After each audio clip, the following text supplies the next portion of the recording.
Hi మిత్రమా, Bible భాష్యానికి స్వాగతం. జీవితము ఒక సమరం. జయం పొందాలి అనంటే అంత సులువైనది కాదు జీవితం. బహుశా ఎవరు చెప్పినటువంటి కొన్ని జీవన సత్యాలు మీ హెతునుగా, మీ మేలు కోరేవాణిగా మీతో పంచుకుంటాను. మొదటిది, సమయం అనేది తిరిగి రావడం కుదరదు. గతం గతః. రెండవది, నీకు తారసపడిన ప్రతి ఒక్కరూ మంచివాళ్ళు కావాలని లేదు. మూడవది, పరాజయం ఒక పాఠం, ప్రయత్నం చేయకపోవడం ఓటమి.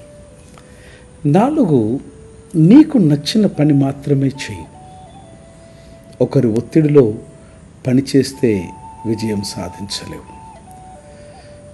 5, నీ అభిప్రాయం నీది మాత్రమే, అందరూ ఆమోదించాలని, అంగీకరించాలన్నటువంటి సిద్ధాంతం ఏమీ లేదు. 6, నీవు మారాలనుకుంటే నీ జీవితం మారుతుంది.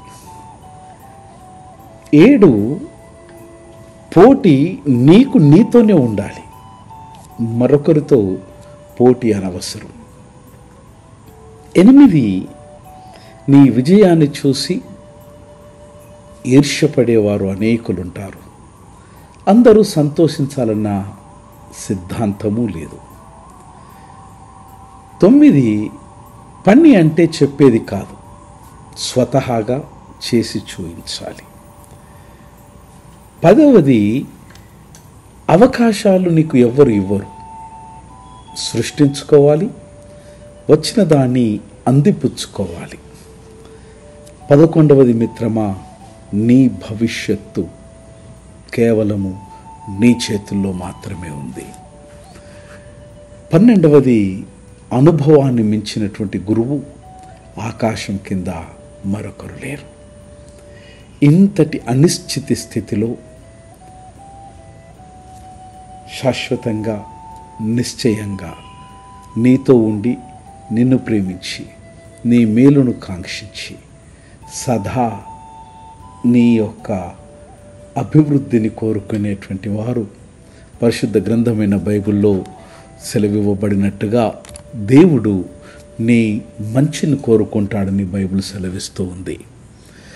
ప్రపంచం ఇవ్వలేనటువంటి శాంతిని దేవుడు నేను మీకు ఇస్తున్నాను అని సెలవిచ్చినాడు బైబిల్లో. మీ హృదయాన్ని కలత చెందనివ్వకండి అంటుంది బైబిల్. మీరు భయపడకండి అని అంటుంది బైబిల్.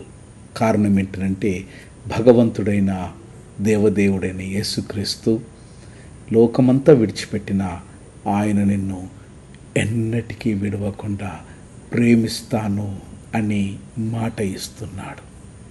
దేవుని ఆశ్రయించు, దేవునిని విశ్వసించు. నీవెప్పటికీ ఒంటరి వాడవు కాదు.